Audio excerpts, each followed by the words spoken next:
But if you're serious about size and strength in the gym, especially as fast as possible, and you're still tied to this idea, oh, the influencers are all lean and ripped, and Gymshark guys are lean and ripped, and girls must only accept a guy who's lean and ripped, you're gonna flounder.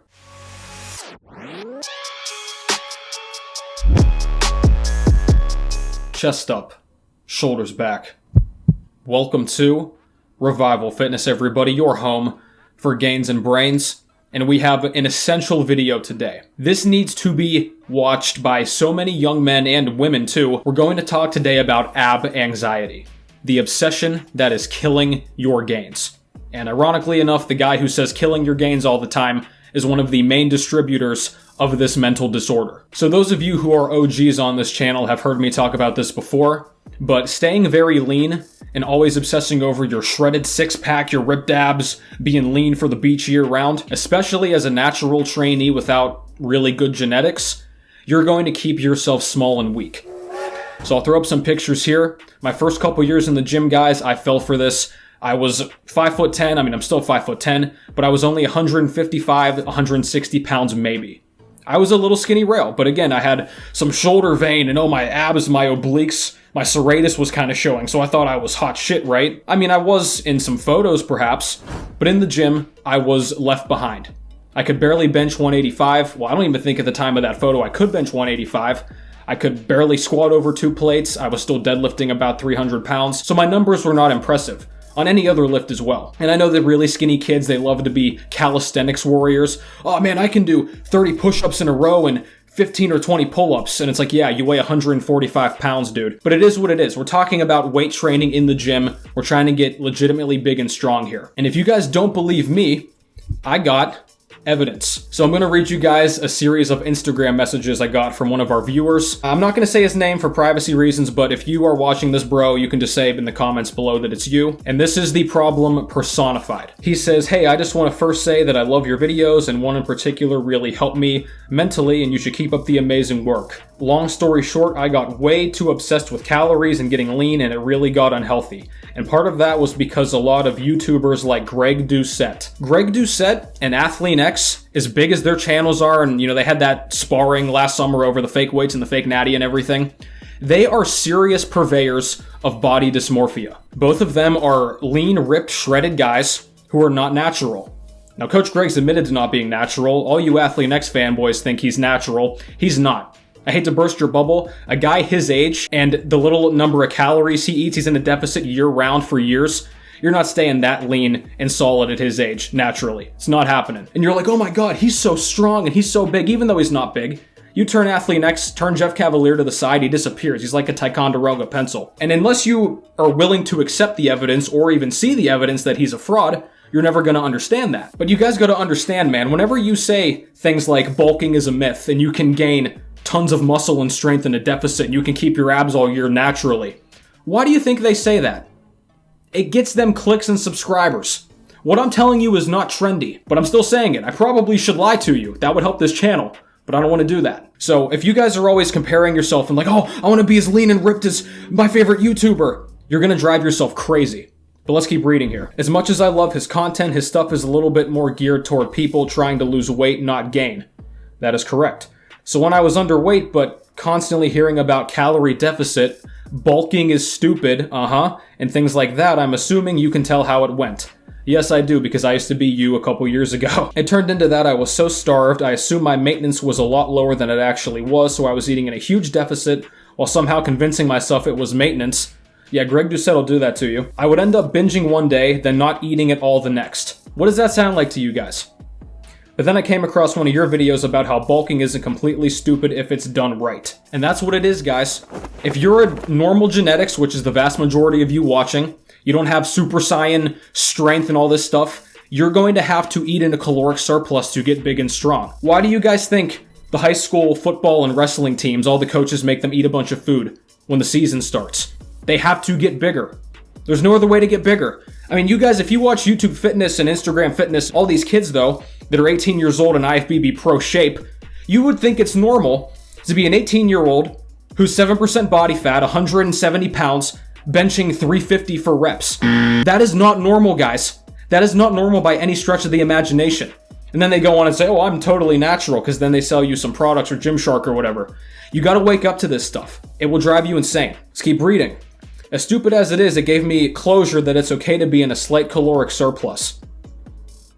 Man, closure. It let me know it's okay to not be 7% body fat all the time, and I don't need to have insanely ripped abs, like I said. So to put on more size, but more so for my mental health, I decided to start a bulk. I can focus on being okay with the fact that I'm not starving constantly. It's okay to not look as lean as an Instagram model who isn't even natural. Ding, ding, ding. Months later, I feel so much better about myself. I'm happy, not always hungry, and my eating is normal again. I need to say thank you because you saved me from an ED. And it's not just him. There's thousands, dozens of thousands of kids like this, both men and women, by the way, who develop eating disorders from this toxic, fake natty fitness culture that's saturated the internet. I may not be as lean as I was before, but I'm sure as hell healthier and happier. Thank you. But that's another major thing that goes along with this territory, guys, this obsession with leanness, the ab anxiety. Not only are you going to suffer in the gym, because you don't have enough calories to grow and keep adding weight to the bar, you gotta understand too, man, those of you watching, I can see the demographics. Most of you are what? High school, college age, a little bit older, my age, mid-20s. Your metabolism is through the roof. You can eat tons of food and still stay lean. Your body is, if it's not finished growing, it's almost finished growing, but it has a lot of variables going at the same time. You need to feed it. It's an engine. I mean, it's not even healthy, but it's not normal for a kid who's 18 years old to sit and eat like an IFBB bikini pro, guys. 2,000 calories is the recommended for a sedentary person. If you're young and you lift weights, especially if you play a sport or something, you need to eat food, man. And I'm not telling you, I'm not Mark Ripito, I'm not telling you to get obese just to hit some PRs, okay? But you need to eat food. It also turns into your social life and like your mental health, because you look in the mirror one morning, you're all lean, yeah, then you eat breakfast, oh my god, the abs are gone. And then the sun goes down a little bit, oh my god, the lighting's bad, my abs are gone. And then you think, oh, I can't get a girlfriend, or no girl's gonna like me if I don't have super shredded, ripped abs. I can tell you guys this. You do not need a shredded six-pack to get girls. I know you see all these guys online with their abs and they hire girls to be in their videos and you think, oh, the girls just magnetize and stick to him because he has abs. No. Guys, I can tell you as someone who's been laid probably more than you, I've got women lean, I've got women a little bit huskier, I got women before I really had any noticeable muscle mass.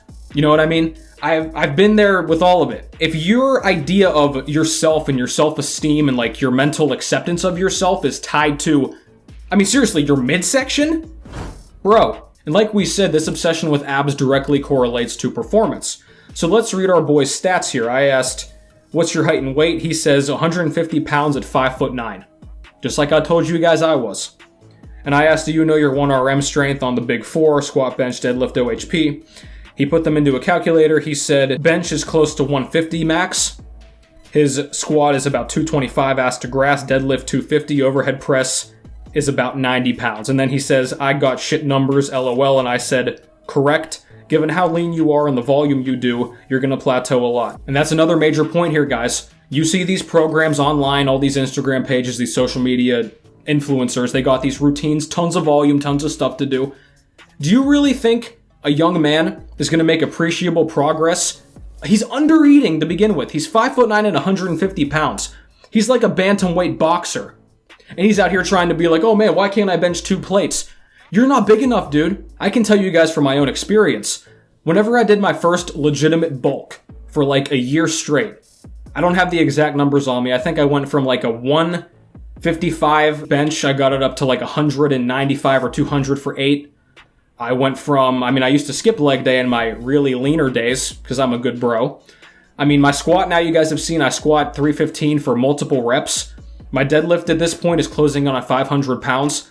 I'm overall bigger and stronger. Like, this isn't rocket science, guys. Any influencer who tries to spin it to you like, oh no, that's not the case. You can gain more or as much muscle in a deficit as if you're in a bulk.